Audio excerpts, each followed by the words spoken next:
Ya karena nggak ada PSI, jadi saya berdoa Pak Tony yang menang lah. Asik. Halo teman-teman, kali ini saya ngundang tamu istimewa juga ini guys. Karena di Purworejo ini kebetulan dari PSI tidak ada calegnya Pak. Jadi ini saya mengundang anggota Dewan ini, masih anggota Dewan aktif dari PSI ya Pak Agus. Silakan mungkin perkenalan Pak. Halo teman-teman, perkenalkan nama saya Agus Wirajaya. Jadi saya anggota DPRD Kota Denpasar yang periode 2019-2024, sorry, dan masih aktif lah sampai sekarang.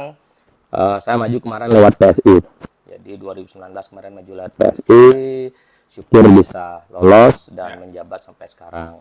Dan rencananya 2024 maju sekali lagi di PSI. Wes. Dan Pak Agus ini adalah teman saya juga, sejawat hipnoterapis, penulis buku, trainer juga ya Pak ya. Nah, yang saya mau tanyakan, ini yang menarik ini Pak Agus. Kaosnya ini loh, Rumah Solusi. Ini mungkin bisa dijelasin nggak? Oke, jadi manggilnya Pak Tony ya biar resmi gitu. Ya dong. Ya, jadi Pak Tony gini, Ya. Rumah Solusi ini adalah salah satu dari 3 janji saya kepada publik untuk ketika kampanye kemarin 2018 sampai 2019. Ya. Karena saya tahu dari pengalaman banyak janji calon anggota DPR yang kemudian tidak terpenuhi. Jadi saya nggak berani buat janji banyak, cuma 3. Yang pertama Rumah Solusi, yang kedua adalah sebisanya masuk setiap hari di kantor. Yang ketiga adalah seoptimal mungkin menyelesaikan permasalahan warga yang sampai ke saya. Dan ada lagi sebenarnya satu lagi adalah menghindari penerimaan titipan anak sekolah atau pegawai-pegawai honorer. Karena untuk saya itu satu hal prinsip yang harus dipegang. Nah, jadi itu. Nah, balik ke Rumah Solusi, kenapa kita bikin Rumah Solusi? Karena selama ini kan kalau di warga ini ada masalah nih. Warga ada masalah, dia cari anggota DPR atau dia bingung Mau kemana? mau kemana gitu kan. Cari anggota DPR kadang-kadang terasa sulit. Ya. Bukan karena sebenarnya DPR-nya nggak mau gitu loh. Teman-teman yang di DPR itu sangat terbuka kok untuk menerima warga. Cuman terkendala adalah karena DPR ini kan kerjanya kalau nggak sidang rapat, kalau nggak rapat kunjungan, kalau nggak kunjungan pertemuan. Jadi dalam kegiatan-kegiatan itu kan kita agak sungkan ya, sering buka HP, apalagi menerima telepon. Nah, sedangkan masyarakat kadang-kadang ada kondisi urgen yang menurut mereka harus segera. Di situ sering terjadi kekecewaan, Pak Tony. Jadi warga merasa ini calon datang kayak orang minum obat, sehari bisa 3 kali. Tapi begitu jadi sulit dihubungi. Ya, betul. Nah, ini yang membuat akhirnya warga merasa kecewa dan akhirnya merasa pemilu ini tidak ada gunanya gitu kan, nggak ada efeknya bagi mereka. Dan komunikasi begitu terjadi antara sebelum jadi sama setelah jadi ini sangat jauh berbeda. Betul. Nah, ini yang akhirnya kekecewaannya menumpuk. Nah, ini yang kemudian kami antisipasi dengan membuat Rumah Solusi sebagai salah satu media untuk warga mudah menjangkau. Karena tidak semua warga mau datang ke gedung dewan. Betul. Dan kalau datang nggak tahu juga mau kemana nih. Kadang kendala mereka jam kerja, mereka harus kerja, sedangkan dewan juga di kantor ya tersedia pada saat jam kerja. Yang kedua, kadang mereka sungkan dengan semacam harus Protokoler lah ya. Protokolernya harus nunggu lagi di lobi, harus ke resepsionis dulu seperti itu. Jadi itu yang membuat mereka menghindari untuk datang. Tapi mereka perlu solusi. Mereka perlu masalah mereka paling tidak diterima dulu kan gitu. Jadi ini yang kami lakukan. Kita buka, jadi yang saya janjikan pada masyarakat dulu, begitu terpilih, saya akan menyediakan sebuah media, sebuah wadah untuk bisa menerima aspirasi warga. Yang saya namakan Rumah Solusi, karena harapannya di rumah ini kita bisa mencari solusi untuk masalah warga. Yang nanti mengerjakan siapa ya sesuai dengan aturan dan mekanisme. Jadi kalau misalnya warga ada masalah, Ya. ya kita terima dulu, kita rangkum dulu, terus kemudian oh ini kalau lewat kedinasan, ya kita akan datang ke dinas, kita infokan, kita tanya jalan keluarnya seperti apa. Oke. Bisa. Bisa langsung ya? Ada yang bisa langsung, ada yang perlu waktu. Oke. Contohnya? Jadi misalnya kalau yang langsung nih, laporan jalan rusak. Kalau itu kerusakannya tidak parah, ya kita sampaikan ke dinas terkait. Biasanya dalam 1-2 hari itu sudah ditambal. Beresin, oke. Atau misalnya saluran air yang bermasalah. Tapi kalau jalan rusak parahnya ini juga melebihi dari persentase yang Anggaran. diperbolehkan. Ya. Jadi kan ada persentase nih. Jadi di dinas itu begini, luasan jalan ini kalau kerusakannya di bawah sekian persen, ini bisa menggunakan anggaran pemeliharaan. Oke, pemeliharaan. Tapi kalau lebih, dia harus diprogramkan. Oke. Kurang lebih begitulah. Oke. Jadi begitu dinas datang survei, oh ini bisa dengan pemeliharaan, ya Pemeliharaan. ini akan diperbaiki langsung. Tapi kalau enggak ya akan masuk ke Dianggarkan tahun program, depan. dimasukkan ke program entah di perubahan atau di induk tahun depan. Oh, oke. Jadi begitu. Kalau misalnya dengan mekanisme pemerintahan tidak bisa, ya ini yang kami biasanya lakukan. Solusi lain. Ya, kami tawarkan solusi lain, beberapa solusi yang memang bisa dikerjakan bersama. Jadi contoh yang kami lakukan kemarin itu ada salah satu daerah di Denpasar Timur lah yang membutuhkan lampu penerangan jalan, dan karena pemerintah Kota Denpasar ini sedang berproses KBPU, LPJU ini, sehingga tidak bisa. Dan ini sudah jadi permasalahan hampir belasan tahun. Oke. Akhirnya yang kami tawarkan kemudian adalah penyelesaian lewat mekanisme CSR. Nah, CSR ini kami berusaha buat proposal sederhana dan berikan kepada teman-teman di jaringan kami di luar Denpasar, di luar Bali, terus kemudian kita jelaskan kondisinya seperti apa, bantuan apa yang diharapkan. Dan syukur kemarin ada pengusaha yang bantulah 2 lampu solar cell, Ini untuk penerangan jalan ya? penerangan jalan. Oke. 2 unit lampu solar cell yang cukuplah untuk di jalan raya. Terus kemudian dari dana yang terkumpul kami belikan tiang. Jadi kita pasang. Memang kebutuhan mereka 8 titik lah, tapi syukurlah bisa 2 setidaknya sudah lebih Ada. kurang. Ya. Betul. Oke, lalu lanjut. Tadi ini kan dibilang Denpasar Timur ya? Padahal Pak Agus kan harusnya, Denpasar Utara. lah ini kok ngurusin dapilnya orang lain gimana itu? Ya, kalau kita lihat itu kan DPRD Kota Denpasar. Denpasar. Artinya begitu kita menjadi anggota DPRD Kota Denpasar, harusnya kita bertanggung jawab pada Seluruh kota Denpasar ya? Ya. Bukan cuma dapil betul, aja ya? bukan hanya di dapil saja. Walaupun ya secara efek elektoral mungkin atau elektabilitas yang tidak menguntungkan, tapi balik lagi Secara fair play-nya seperti itu ya? ya tanggung jawab kita kan kepada warga Kota Oke. Denpasar, bukan hanya di dapil saja. Oke. Itu teman-teman. Kenapa kok saya sangat tertarik ngangkat ini rumah solusinya Pak Agus. Dari kata-katanya, itu rumah solusi. Dan memang kita diskusi di balik layar ini memang udah sering ya kita ngobrol.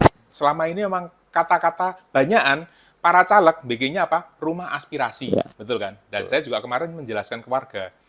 Rumah aspirasi itu, ya betul, warga menyampaikan aspirasi, saya terima, sudah selesai tugasnya kita. Saya menerima aspirasi kan. Ya. Tapi kadang-kadang itu berhenti di situ, Pak Agus. Betul. Nggak ada solusi realnya gitu loh. Ya itu yang bikin gemes gitu loh. Makanya ini sekalian izin ini, kalau boleh nanti saya akan nyontek metodenya rumah solusi ini, saya akan terapkan di Purworejo kalau saya jadi nanti. Karena saya kan akan nyalek juga nih 2024. Lah, harapannya kalau jadi, memang kita ada satu posko yang orang bisa standby dan apa bisa istilahnya ada pengaduan ke situ lah ya, aduan masyarakat ya. Nah, yang mau saya tanyakan, aduan seperti apa aja yang bisa dihandle dan mana yang enggak? Kan kadang-kadang masyarakat, walaupun saya belum jadi, kadang-kadang saya terima, aduh ini anak saya nggak bisa bayar sekolah, atau apalah gitu. Kalau Pak Agus batasinya gimana? Kalau saya, Pak Tony, semua aduan masyarakat terkait masalah mereka di di lingkungan, Lapangan, di masyarakat, kita berusaha terima dan kita cari jalan keluarnya, carikan solusinya, dan solusi ini dikerjakan kembali oleh mereka, ya, bukan kami. ya, Karena kan kita harus memberdayakan masyarakat juga. ya. Jadi kita harus edukasi masyarakat ini supaya lebih berdaya, sehingga pemerintah sebetulnya akan lebih mudah. Nah, masalah-masalah seperti misalnya kalau jalan rusak, terus kemudian mereka ada UMKM yang perlu pelatihan, itu kan di dinas-dinas ada programnya. Jadi kita tinggal Oh, nge-match-kan ya? nge-match-kan itu. Dinas ada program apa, kita sampaikan ke warga. Warga butuh apa, kita sampaikan ke dinas. Kan ini jadi membantu juga. Karena kadang-kadang dinas juga kesulitan peserta. Betul, betul, betul. Padahal itu dibuka untuk seluruh lapisan masyarakat. Tapi kalau misalnya nih, Pak Tony, ada yang datang ke saya, Pak, saya nggak bisa bayar pinjol, ya kita tolak lah. Atau yang bilang, Pak, ini anak saya jomblo sudah bertahun-tahun, ya kita tolak lah. Karena takutnya kan malah kita yang tergoda loh. Wes. Ini anggota dewan yang jujur, guys, nggak munafik ini. Ya, jadi kalau misalnya penerimaan murid baru, saya akan membantu itu adalah kalau mereka ada kendala teknis. Tapi kalau misalnya mereka datang, tolong dong titip anak saya supaya diterima di SMP itu nggak negeri bisa. ini. Saya nggak akan lakukan. Oke, Karena apa? Kuota yang bisa diterima di negeri itu terbatas. terbatas, betul. Jumlah lulusan yang akan masuk itu bisa 2 kali, bahkan 3 kali itu. Ya. Kalau semua dipaksakan ke sekolah negeri kita, ya otomatis kemungkinannya ada beberapa nih. Jumlah murid ideal dalam satu Ya. rombongan belajar itu akan besar. Atau sekolah negeri akan terpaksa menambah Ruang, kelas. ya. Otomatis menambah kelas akan menambah tenaga Iya, pengajar. betul. Menambah tenaga pengajar, pembebanannya di mana? Di orang tua murid lah, lewat pungutan komite. Jadi akhirnya sekolah negeri nyari murah ya tetap ada Ada pungutan pungutan juga. juga karena harus membiayai guru yang tidak bisa dibiayai oleh APBD. Oke. Jadi kalau misalnya warga mengeluh kok udah masuk negeri kok biaya mahal, ya karena ada kondisi seperti ini. Ya. Kalau ini tidak dihentikan ya akan sulit. Yang ketiga, ada kemungkinan begitu kita melakukan titipan ya akan ada anak yang Tersingkir. tersingkir. Betul. Ya kalau Merebut mereka haknya lah ya. ya kalau mereka oke. Kalau mereka trauma, Ya, kalau ya. mereka kemudian sampai bolos sekolah, kan kita yang bersalah lah ya Pak Tony ya. Jadi itu kami akan tolak sejak awal, walaupun itu konstituen sendiri misalnya. Ada kok yang datang ke kita bilang, saya lo kemarin pilih Pak Agus sekeluarga, tolong dong anak saya dimasukin. Ya, terus terang saya tolak. Ya masalah nanti memilih kembali atau enggak ya terserah kan gitu. Tapi kalau ada yang mereka haknya untuk dapat tiba-tiba hilang, ya itu kita akan Perjuangkan. Betul.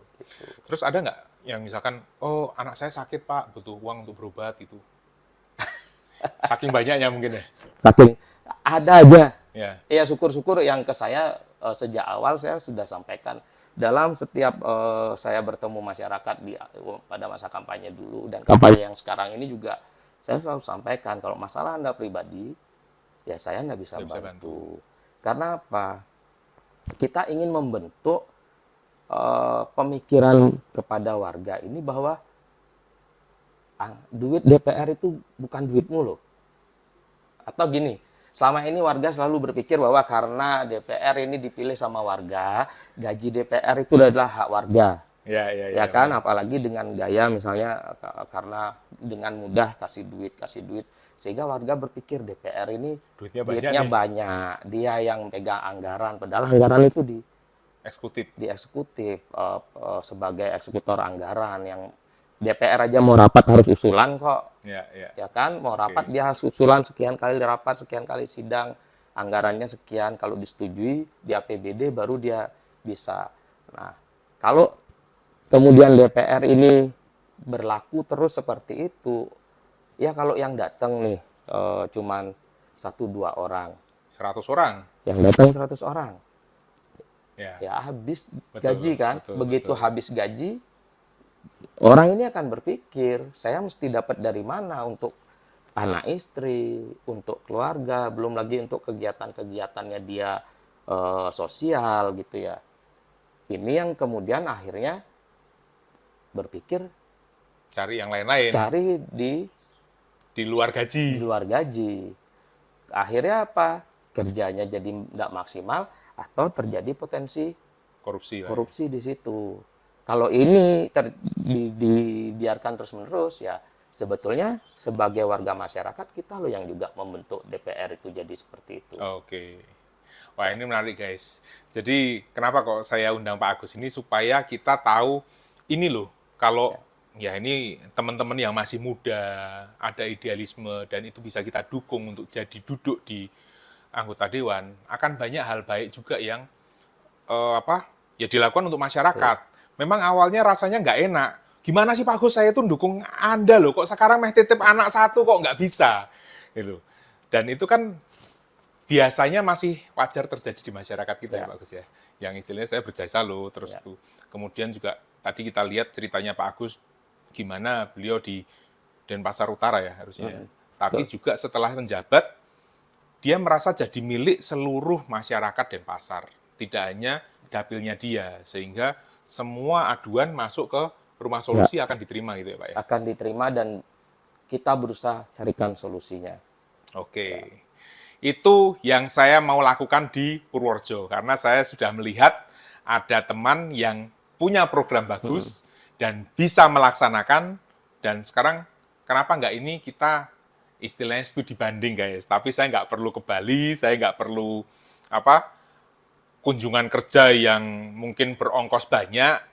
Kita yang muda sekarang dengan teknologi mungkin bisa Zoom, bisa ketemu kita diskusi seperti ini. Dan saya harap nanti ini juga terjadi di Purworejo. Siapapun anggota DPRD-nya, saya harap teman-teman di anggota dewan itu melakukan hal yang sama gitu loh. Jadi kita ada warga mengadu, kita carikan solusinya. Tidak cukup hanya diserap dan dijadikan apa ya, mungkin ya tergantung anggarannya ada nggak. Kalau nggak ada anggaran ya sudah, ini duitnya cuma segini, nggak bisa lagi. Kan harusnya kita ya itu tadi dengan cara-cara kreatif, cari CSR dengan jaringan gitu kan, bisa mendapatkan hasil untuk masyarakat. Oke Pak Gus, terima kasih banyak ini waktunya. Dan ada nggak pesan-pesan kepada mungkin caleg-caleg yang baru mau masuk, terus apa ya teman-teman yang mungkin sebenarnya tertarik sama politik tapi jadi apatis gitu, ada nggak pesan untuk mereka? Untuk teman-teman, kalau memang ada panggilan hati gitu ya untuk mendharma baktikan dirinya di jalur politik praktis ini, saya rasa teman-teman perlu coba untuk masuk dan bawa idealismenya. Justru kita butuhkan perbaikan-perbaikan dari orang-orang yang membawa idealisme baru ini masuk.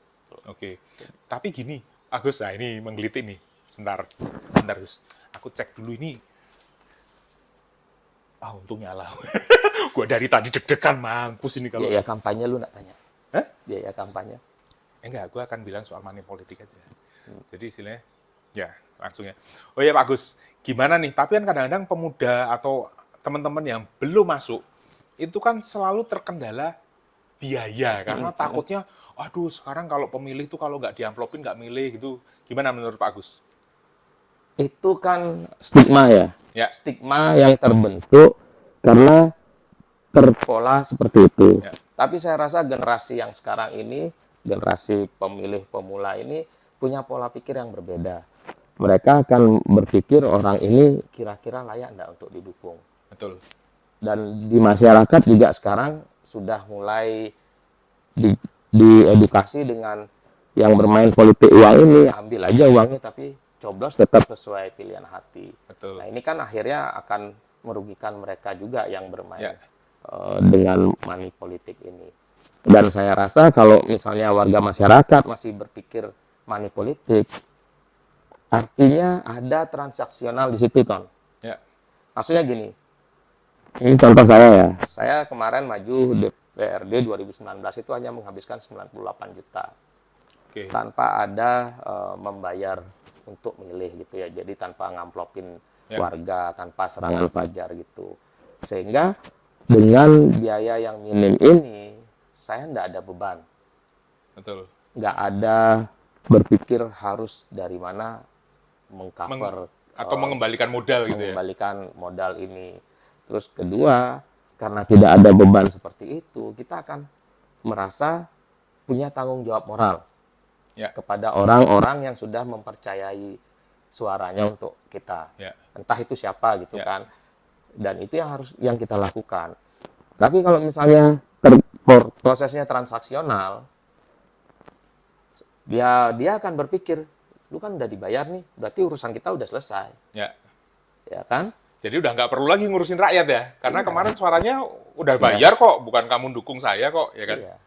Oke, itu teman-teman. Jadi ini pola pikirnya, dan ini benar Pak Gus. Jadi saya kemarin sudah melakukan survei yang saintifik ya, kita pakai lembaga survei juga. Sebenarnya hanya 60% pemilih itu tidak akan terpengaruh oleh politik uang. Yaitu tadi, karena mereka sudah punya pilihan sendiri, dan mereka istilahnya kalau memang dikasih, ya akan terima, dan tetap dicoblos sesuai dengan pilihannya mereka. Betul. Dan ini saya rasa kabar yang cukup menggembirakan ya. Jadi dari 2024 ini, marilah kita merubah pola, dan ini saya yakin anak-anak muda ini yang bakal pegang peranan penting ya. Teman-teman yang mungkin dari SMA kelas 3 itu kan, 17 tahun ke atas yang barusan akan mulai tahun ini mencoblos gitu loh. Ini Anda yang perlu mempertahankan idealisme dan mulai mempelajari siapa sih calon legislatif di daerah kita gitu ya. Oke, sekali lagi terima kasih Pak Gus. Terima kasih, Pak. Sukses untuk Pak Gus di 2024 Ya. dan kita bangun Indonesia bersama-sama. Sukses juga untuk Pak Tony Sip. di Purworejo. Ya karena nggak ada PSI, jadi saya berdoa Pak Tony yang menang lagi. Asik. Terima kasih teman-teman, sampai jumpa.